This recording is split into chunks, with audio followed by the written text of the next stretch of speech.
Priyanka ji, K.C. Venugopal ji, V.D. Satishan ji, Praveen Kumar ji, Muralidharan ji, Anil Kumar ji, T. Siddiq ji, Qasim ji, Cheria Mohammed ji, Congress Party and UDF leaders and workers, brothers and sisters, I'd like to welcome you here this morning. വേദിയിലുള്ള Congress പാർട്ടിയുടെ നേതാക്കളെ, അതുപോലെ പ്രവർത്തകരെ, ഐക്യജനാധിപത്യ മുന്നണിയുടെ നേതാക്കളെ, പ്രവർത്തകരെ, എൻ്റെ പ്രിയപ്പെട്ട സഹോദരി സഹോദരന്മാരെ, നിങ്ങളെ എല്ലാവരെയും ഞാൻ ഇവിടേക്ക് സ്വാഗതം ചെയ്യുന്നു. I would like to start by paying tribute to the victims of Mundakai and Churalamala. Mundakkai Chooralmala ദുരന്തത്തിൽ അവിടെയുള്ള ദുരിതബാധിതർക്ക് അവർക്ക് ആദരാഞ്ജലികൾ അർപ്പിച്ചുകൊണ്ട് ഞാൻ ആരംഭിക്കുകയാണ്. And say that we all stand with the people who lost family members, who lost property, who suffered. ആ ദുരന്തത്തിൽ ബുദ്ധിമുട്ടിയവർക്ക്, ആ ദുരന്തത്തിൽ കുടുംബാംഗങ്ങളെ നഷ്ടപ്പെട്ടു പോയവർക്ക്, ആ ദുരന്തത്തിൽ വസ്തുവും എല്ലാം നഷ്ടപ്പെട്ടവർ, അവരോടൊപ്പം നമ്മൾ ചേർന്ന് നിൽക്കുകയാണ്, അവരോടൊപ്പം നിൽക്കുകയാണ് എന്ന് പറഞ്ഞുകൊണ്ട് ഞാൻ ആരംഭിക്കുന്നു. While I was coming here in the car, we were discussing what the UDF and Congress Party should do for the people who suffered as a result of the tragedy. ഇവിടെ ഉണ്ടായ ഈ ദുരന്തത്തിന്റെ ഫലമായി വളരെയധികം ബുദ്ധിമുട്ട് അനുഭവിച്ച ആളുകൾക്ക് വേണ്ടി ഐക്യജനാധിപത്യ മുന്നണിയും കോൺഗ്രസും എന്താണ് ചെയ്യേണ്ടതെന്ന് ഇങ്ങോട്ട് വരുമ്പോൾ വണ്ടിയിലിരുന്ന് ഞങ്ങൾ ചർച്ച ചെയ്തുകൊണ്ടിരിക്കുകയായിരുന്നു. And unfortunately, we are not in government, so we cannot do what a government can do. ദൗർഭാഗ്യകരമെന്ന് പറയട്ടെ, നമ്മളിപ്പോൾ ഗവൺമെന്റിലില്ല, അധികാരത്തിലില്ലാത്തത് കൊണ്ട് ഒരു ഗവൺമെന്റിന് എന്താണോ ചെയ്യാൻ പറ്റുന്നത് അത് നമുക്കിപ്പോൾ ചെയ്യാൻ സാധിക്കില്ല. So I was telling my sister and Mr. Venugopal that every member of the Congress Party, every member of the UDF should put full pressure on the government of Kerala to help the victims of the tragedy. അതുകൊണ്ട് ഞാൻ എൻ്റെ സഹോദരിയോടും ശ്രീ വേണുഗോപാലിനോട് പറയുകയായിരുന്നു, കോൺഗ്രസ് പാർട്ടിയുടെ ഓരോ വ്യക്തിയും, ഐക്യജനാധിപത്യ മുന്നണിയുടെ ഓരോ പ്രവർത്തകരും അവിടുത്തെ ദുരിതബാധിതരായ ആളുകളെ സഹായിക്കാൻ ഈ ഗവൺമെന്റിനോട് സമ്മർദ്ദം ചെലുത്തണം എന്ന് ഞാൻ പറയുകയായിരുന്നു. And we also remember the spirit of the people who were victims of the tragedy. ആ ദുരന്തത്തിൽ ഇരകളാക്കപ്പെട്ട മനുഷ്യരുടെ അവരുടെ ഒരു ചൈതന്യം, അവരുടെ ശക്തി, അതും നമ്മളിപ്പോൾ ഓർമ്മിക്കുകയാണ്. We saw with our own eyes the shopkeepers who opened their shops for victims and allowed them to take whatever they needed. അവിടെ നമുക്കറിയാം, നമ്മൾ ഞങ്ങളുടെ കണ്ണുകൾ കൊണ്ട് കണ്ടതാണ്, അവിടെ ആ ദുരന്ത ബാധിതരായവർക്ക് വേണ്ടി സ്വന്തം കടകൾ തുറന്നു കൊടുത്ത് എന്ത് വേണമെങ്കിലും എടുത്തോളാൻ പറഞ്ഞ കച്ചവടക്കാരെ നമ്മൾ കണ്ടതാണ്. We saw how the people of Kerala supported the people of Wayanad. വയനാട്ടിലെ ജനങ്ങളെ കേരളത്തിലെ മുഴുവൻ ജനങ്ങളും എങ്ങനെയാണ് പിന്തുണച്ചത് എന്ന് നമ്മൾ കണ്ടതാണ്. And a good symbol is the Cafe July 30th. Cafe July 30th എന്ന് പറയുന്നതാണ് അങ്ങനെ സഹായിച്ചതിന്റെ ഒരു വലിയ പ്രതീകം എന്ന് പറയുന്നത്. Nofal from Mepadi, who lost 11 members of his family on July 30th. Few days back he opened a cafe called July 30th to honor his wife's dream of opening a cafe. കുടുംബാംഗങ്ങളായ 11 പേരെ നഷ്ടപ്പെട്ട നൗഫൽ എന്ന് പറയുന്ന ആള് ആ ദിവസത്തിന്റെ ഓർമ്മയ്ക്ക്, July 30ന്റെ ഓർമ്മയ്ക്ക് July 30 എന്ന് പറയുന്ന ഒരു കഫേ അവിടെ ആരംഭിച്ചു, പ്രത്യേകിച്ചും തന്റെ ഭാര്യയുടെ ജീവിത പങ്കാളിയുടെ ഓർമ്മയ്ക്കായി. And next time I'm in the vicinity, I will go to his cafe to give him my support. ഇനി ഞാൻ ആ കഫേയുടെ അടുത്തെത്തുന്ന അടുത്ത സമയം ഞാൻ അവിടെ പോയി അദ്ദേഹത്തിന് പിന്തുണ കൊടുക്കാൻ വേണ്ടി ഞാൻ ആ നൗഫലിന്റെ കഫേയിൽ പോകും. And I recommend all others, when they pass by, they should also go and have coffee there. ഇവിടെയുള്ള എല്ലാവരോടും ഞാൻ നിങ്ങൾക്കൊരു ശുപാർശ നൽകുകയാണ്, നിങ്ങളൊക്കെ അതുവഴി പോകുമ്പോൾ അവിടെ പോയി ആ നൗഫലിന്റെ കഫേയിൽ പോയി കോഫി കുടിക്കണം എന്ന് ഞാൻ നിങ്ങളോടും പറയുകയാണ്. It will not be a big thing for you. നിങ്ങൾക്കത് വലിയൊരു കാര്യമല്ല അവിടെ പോകുന്നത്. You will just go and have coffee. നിങ്ങൾ അവിടെ പോയി ഒരു ചെറിയ കാപ്പി കുടിക്കും. But you will give confidence to those who suffered in the tragedy. പക്ഷെ അതിലൂടെ നിങ്ങൾ ചെയ്യുന്നത് ആ ദുരന്തത്തിൽ ബുദ്ധിമുട്ട് അനുഭവിച്ച മനുഷ്യർക്ക് നിങ്ങൾ ആത്മവിശ്വാസം കൊടുക്കുകയാണ് അതിലൂടെ നിങ്ങൾ ചെയ്യുന്നത്. People of Wayanad have the habit of giving confidence to people. വയനാട്ടിലെ ജനങ്ങൾക്ക് മറ്റുള്ളവർക്ക് ആത്മവിശ്വാസം കൊടുക്കുക എന്നൊരു സ്വഭാവമുണ്ട്, ശീലമുണ്ട്. I was in Parliament when my sister came for the first time. ഞാൻ എൻ്റെ അനുജത്തി, എൻ്റെ സഹോദരി പാർലമെന്റിലേക്ക് വന്ന ദിവസം, ആദ്യമായി വന്ന സമയം ഞാൻ പാർലമെന്റിലുണ്ടായിരുന്നു. And she is your new member of Parliament. എൻ്റെ സഹോദരി എന്ന് പറയുന്നത് നിങ്ങളുടെ ഇന്ത്യൻ പാർലമെന്റിലെ പുതിയ ജനപ്രതിനിധിയാണ്. And 5 years ago, you elected me as your member of Parliament. 5 വർഷങ്ങൾക്ക് മുമ്പ് നിങ്ങൾ എന്നെ നിങ്ങളുടെ പാർലമെന്റിലെ ജനപ്രതിനിധിയായി തെരഞ്ഞെടുത്തു. And I was thinking, while my sister was taking her oath, that how has she arrived at the point where she's taking her oath? എൻ്റെ സഹോദരി സത്യപ്രതിജ്ഞ ചെയ്തപ്പം ഞാൻ ആലോചിക്കുകയായിരുന്നു, ഇന്ന് സത്യപ്രതിജ്ഞ ചെയ്യുന്ന ആ തലത്തിലേക്ക് എങ്ങനെയാണ് എൻ്റെ സഹോദരി എത്തിച്ചേർന്നത്. 5 years ago, I also stood and took my oath. 5 വർഷങ്ങൾക്ക് മുമ്പ് ഞാനും അവിടെ നിന്ന് എൻ്റെ സത്യപ്രതിജ്ഞ ചെയ്തു. Of course, it was an older parliament building, a nicer parliament building. പക്ഷേ അന്നത്തേതെന്ന് പറയുന്നത് പഴയ പാർലമെന്റ് കെട്ടിടമായിരുന്നു, കുറച്ചുകൂടെ നല്ല parliament കെട്ടിടമായിരുന്നു അന്നത്തേത്. But we both took our oath and said the same thing. പക്ഷെ ഞങ്ങൾ രണ്ടുപേരും ഞങ്ങളുടെ സത്യപ്രതിജ്ഞ ചെയ്തു. ഒരേ കാര്യമാണ് ഞങ്ങൾ രണ്ടുപേരും സത്യപ്രതിജ്ഞ ചെയ്തപ്പോൾ പറഞ്ഞത്. And so I was thinking, how did my sister arrive at that point? And I realized that it was a feeling inside the heart of the people of Wayanad that made her arrive there. ഞാൻ ആലോചിക്കുകയായിരുന്നു എൻ്റെ സഹോദരി അവിടെ എത്തിച്ചേർന്നത് എന്താണ്. അപ്പൊ ഞാൻ ചിന്തിക്കുകയായിരുന്നു, എനിക്ക് മനസ്സിലായി വയനാട്ടിലെ ജനങ്ങളുടെ ഹൃദയത്തിലുള്ള ഒരു തോന്നലാണ്, വികാരമാണ് എൻ്റെ സഹോദരി അവിടെ എത്തിച്ചതെന്ന്. She won by over 4 lakh votes. 4 ലക്ഷത്തിലധികം ഭൂരിപക്ഷത്തിൽ കൂടിയാണ്, വോട്ടുകൾ നേടിയാണ് എൻ്റെ സഹോദരി ഭൂരിപക്ഷം നേടിയാണ് വിജയിച്ചത്. What was the total vote she got? എത്രയാണ് മുഴുവനായി കിട്ടിയ വോട്ടുകൾ? 9,52,000. So she got 9,52,000 votes. 9,52,000 വോട്ടുകളാണ് എൻ്റെ സഹോദരിക്ക് ലഭിച്ചത്. That means that total vote नहीं, उनको कितना मिला? 6,60,000. 6 lakh, sorry. ക്ഷമിക്കണം, 6,60,000 votes she got. 9,52,000 വോട്ടുകൾ പോൾ ചെയ്തതിൽ 6,60,000 വോട്ടുകളാണ് എൻ്റെ സഹോദരിക്ക് ലഭിച്ചത്. That means in 6,60,000 people's heart, there was a feeling towards making my sister reach that point. അതിന്റെ അർത്ഥം എന്ന് പറഞ്ഞാൽ വയനാട്ടിലെ 6,60,000 ജനങ്ങളുടെ മനസ്സിൽ എൻ്റെ സഹോദരി അവിടെ എത്തണം എന്ന തോന്നലുണ്ടായിരുന്നു എന്നതാണ് അതിന്റെ അർത്ഥം. And knowing my sister, I'm also sure that many of the people who voted for the opposition thought that maybe we should give her the vote, but then they decided to give it to the opposition. എനിക്ക് എൻ്റെ അനുജത്തെ അറിയാവുന്നതുകൊണ്ട് എനിക്കറിയാം, ഒരുപക്ഷെ പ്രതിപക്ഷത്തിൽ, അതായത് എതിർ സ്ഥാനാർത്ഥിക്ക് വേണ്ടി vote ചെയ്ത ആളുകളും ചിന്തിച്ചിട്ടുണ്ടാവും, ഒരു പക്ഷേ പ്രിയങ്ക ഗാന്ധിക്ക് വോട്ട് ചെയ്തേക്കാം എന്ന് ചിന്തിച്ചിട്ടായിരിക്കും അവർ മറ്റു സ്ഥാനാർത്ഥിക്ക് വോട്ട് ചെയ്തത്. So when we are sitting in parliament, we have to realize that of course we are individuals.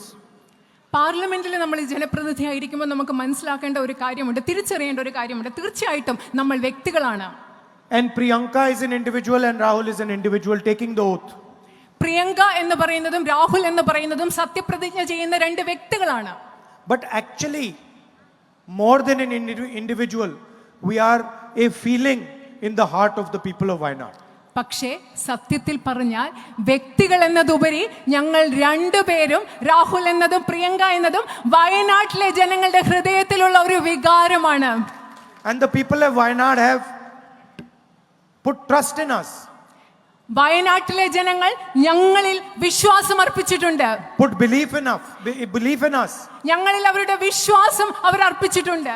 And said to us that you please go to the Parliament of India and represent this feeling in the Parliament. അവർ ഞങ്ങളോട് പറയുകയാണ്, നിങ്ങൾ Indian പാർലമെന്റിൽ പോയി ഞങ്ങളുടെ വികാരങ്ങളെ, ഞങ്ങളുടെ തോന്നലുകളെ നിങ്ങൾ പ്രതിനിധീകരിക്കുക എന്നാണ് വയനാട്ടിലെ ജനങ്ങൾ ഞങ്ങളോട് പറഞ്ഞത്. So the most important thing for us is that we are representing the feeling that has sent us there. അതായത് ഞങ്ങളെ സംബന്ധിച്ചിടത്തോളം ഏറ്റവും പ്രധാനപ്പെട്ട തോന്നൽ എന്ന് പറയുന്നത്, ഏറ്റവും പ്രധാനപ്പെട്ടതെന്ന് പറയുന്നത് നിങ്ങളുടെ ആ തോന്നലിനെ അവിടെ പ്രതിനിധീകരിക്കുക എന്നുള്ളതാണ്. So when I see a little child in Wayanad, I say, oh, his mother and father sent me to the Lok Sabha. ഇവിടെ വയനാട്ടിലെ ഒരു കൊച്ചുകുട്ടിയെ കാണുമ്പോൾ ഞാനിപ്പോൾ ചിന്തിക്കും, ആ കുട്ടിയുടെ അച്ഛനും അമ്മയാണ് എന്നെ ലോക്സഭയിലേക്ക് അയച്ചത് എന്നാണ് ഞാൻ ചിന്തിക്കുന്നത്. That means I have to look after him. അതിന്റെ അർത്ഥം എന്ന് പറയുന്നത് ആ കുട്ടിയോ കുഞ്ഞിനെയോ ആ കുട്ടിയുടെ അച്ഛനെയോ അമ്മയോ ഞാൻ നോക്കണം, അവരെ സംരക്ഷിക്കണം, പരിപാലിക്കണം. If I can make him little happy, I should do it immediately. ആ കുഞ്ഞിനെ എനിക്ക് ഇത്തിരി സന്തോഷം കൊടുക്കാൻ പറ്റുമെങ്കിൽ ഞാൻ അത് പെട്ടെന്ന് തന്നെ ചെയ്യണം. അതാണ് ഞാൻ ചെയ്യേണ്ടത്. In the Lok Sabha, we are fighting a political ideology. ലോക്സഭയിൽ ഞങ്ങൾ പോരാടുന്നത് ഒരു രാഷ്ട്രീയ പ്രത്യയശാസ്ത്രത്തിന് വേണ്ടിയാണ്. We are talking about feelings, emotion, affection, love. They talk about hatred, anger, division, violence. ഞങ്ങളിവിടെ സ്നേഹത്തെക്കുറിച്ച്, വികാരങ്ങളെക്കുറിച്ച്, തോന്നലുകളെക്കുറിച്ച്, ഇഷ്ടത്തെക്കുറിച്ചൊക്കെ സംസാരിക്കുമ്പോൾ നമ്മൾ ഏത് രാഷ്ട്രീയ പ്രത്യയശാസ്ത്രത്തെയാണോ എതിർക്കുന്നത് അവര് വിദ്വേഷത്തെക്കുറിച്ചും വെറുപ്പിനെക്കുറിച്ചും അക്രമത്തെക്കുറിച്ചുമാണ് സംസാരിച്ചു കൊണ്ടിരിക്കുന്നത്. We talk about listening to people, we talk about humility. They behave arrogantly. ഞങ്ങൾ ജനങ്ങളെ ശ്രവിക്കുന്നതിനെ കുറിച്ച്, ജനങ്ങളെ കേൾക്കുന്നതിനെ കുറിച്ച് പറയുന്നു, വിനയത്തെക്കുറിച്ച് സംസാരിക്കുന്നു, പക്ഷെ അവർ ധാർഷ്ട്യത്തോടു കൂടിയാണ് പെരുമാറുന്നത്. And so at a higher level, that is the fight taking place.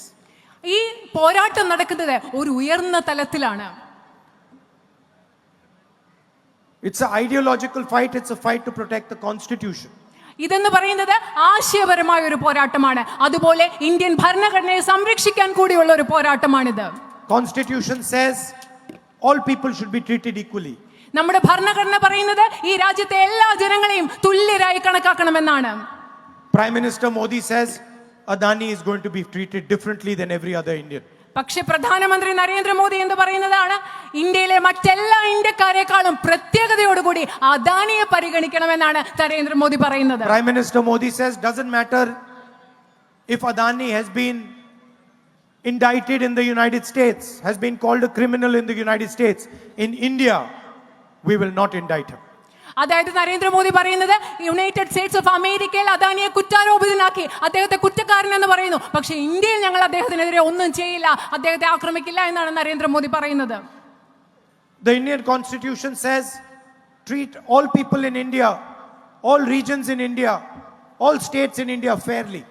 Indian ഭരണഘടന പറയുന്നത് ഇന്ത്യയിലെ എല്ലാ പ്രദേശങ്ങളെ, ഇന്ത്യയിലെ എല്ലാ സംസ്ഥാനങ്ങളെയും തുല്യതയോടുകൂടി പരിഗണിക്കണമെന്നാണ് ഇന്ത്യൻ ഭരണഘടന പറയുന്നത്. Prime Minister of India says regardless of what tragedy Wayanad has faced, I will not give them the support that is their due.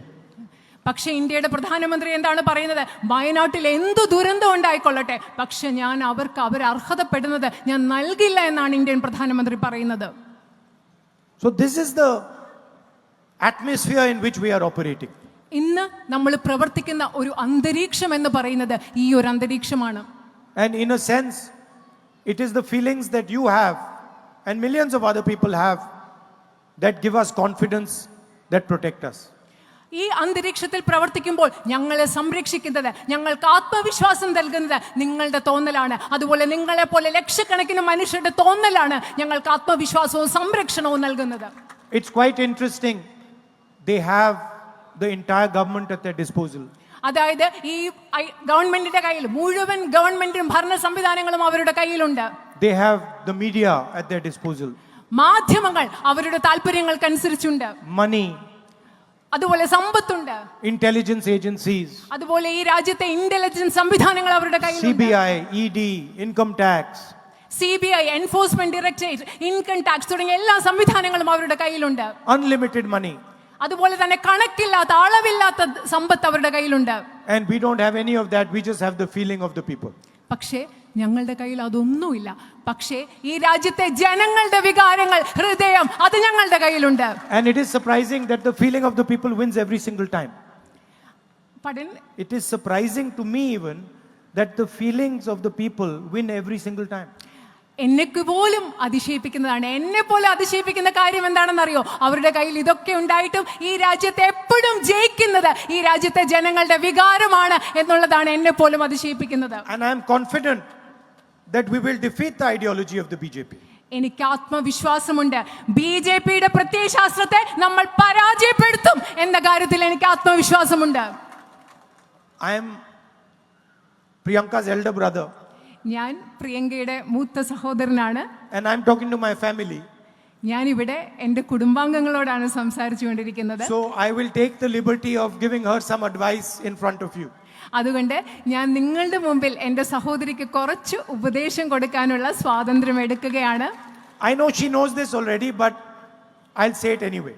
എനിക്കറിയാം എൻ്റെ സഹോദരിക്ക് ഇത് ഇപ്പൊ തന്നെ അറിയാം, പക്ഷെ ഞാൻ എന്തായാലും അത് പറയാൻ പോവുകയാണ്. That in whatever decision you take, the guide should always be the people of Wayanad. എന്ത് തീരുമാനം നിങ്ങൾ എടുത്താലും എൻ്റെ സഹോദരിയോട് ഞാൻ പറയുകയാണ്, അതിൽ നിങ്ങളുടെ മാർഗദർശി വഴികാട്ടി എന്ന് പറയുന്നത് വയനാട്ടിലെ ജനങ്ങളായിരിക്കണം. There are many people who claim to have knowledge, bureaucrats, big officers, but true knowledge always resides with the people. ഇവിടെ ഒരുപാട് ആളുകൾക്ക് അറിവുള്ള ഒരുപാട് ആളുകളുണ്ട്, ഉദ്യോഗസ്ഥരുണ്ട്, ബ്യൂറോക്രാറ്റുകളുണ്ട്. പക്ഷേ യഥാർത്ഥ അറിവെന്ന് പറയുന്നത് എപ്പോഴും ഉള്ളത് ജനങ്ങളിലാണ്. ജനങ്ങൾക്കാണ് യഥാർത്ഥ അറിവുള്ളത്. You want to understand about rice, go to a farmer. നിങ്ങൾക്ക് നെല്ലിനെ പറ്റി അറിയണം, അരിയെ പറ്റി അറിയണം, നിങ്ങൾ ആരുടെ അടുത്തേക്ക് പോകണം? ഒരു കർഷകന്റെ അടുത്തേക്ക് പോകണം. You want to understand the market, go to a shopkeeper. നിങ്ങൾക്ക് മാർക്കറ്റിനെ കുറിച്ച്, വിപണിയെ കുറിച്ച് അറിയണം, നിങ്ങൾ ഒരു കച്ചവടക്കാരന്റെ അടുത്തേക്ക് പോകണം. You want to understand the school system, go to the children, go to the teachers, go to the headmasters. നിങ്ങൾ ഒരു സ്കൂൾ സംവിധാനത്തെ കുറിച്ച് നിങ്ങൾക്ക് മനസ്സിലാക്കണം, നിങ്ങൾ കുട്ടികളുടെ അടുത്തേക്ക് പോകും, നിങ്ങൾ അധ്യാപകരുടെ അടുത്തേക്ക് പോകും, നിങ്ങൾ ഹെഡ് മിസ്ട്രസിന്റെ അടുത്തേക്ക് പോകണം. And I'm sure that she's going to do that. She's going to go to all of you and listen to you. എനിക്കറിയാം എൻ്റെ സഹോദരി തീർച്ചയായിട്ടും അത് ചെയ്യാൻ പോവുകയാണ്. എൻ്റെ സഹോദരി നിങ്ങളുടെ എല്ലാവരുടെയും അടുത്തേക്ക് വന്ന് നിങ്ങളെ കേൾക്കാൻ പോവുകയാണെന്ന് എനിക്കറിയാം. Understand what is disturbing you, understand what is making you happy, understand what is frightening you. നിങ്ങളെ എന്താണ് ബുദ്ധിമുട്ടിക്കുന്നത്, നിങ്ങളെ സന്തോഷിപ്പിക്കുന്നത് എന്താണ്, നിങ്ങളെ പേടിപ്പിക്കുന്നത് എന്താണ് എന്ന് മനസ്സിലാക്കാൻ എൻ്റെ സഹോദരി നിങ്ങളുടെ അടുത്തേക്ക് വരുമെന്ന് എനിക്കറിയാം. And respect the millions of people whose feeling has sent you to the Lok Sabha in the first place. അതുമല്ല, നിങ്ങളെ എൻ്റെ സഹോദരിയെ ലോക്സഭയിലേക്ക് അയച്ച ലക്ഷക്കണക്കിന് ആളുകളുടെ ഹൃദയവികാരങ്ങളെ ബഹുമാനിക്കുക എന്നതും എൻ്റെ സഹോദരി ചെയ്യും. അതും ഉപദേശമായി ഞാൻ പറയുകയാണ്. And I've said it many times that she's your official member of parliament, I'm your unofficial member of parliament. ഞാൻ നിങ്ങളോട് ഇത് പല പ്രാവശ്യം പറഞ്ഞിട്ടുണ്ട്.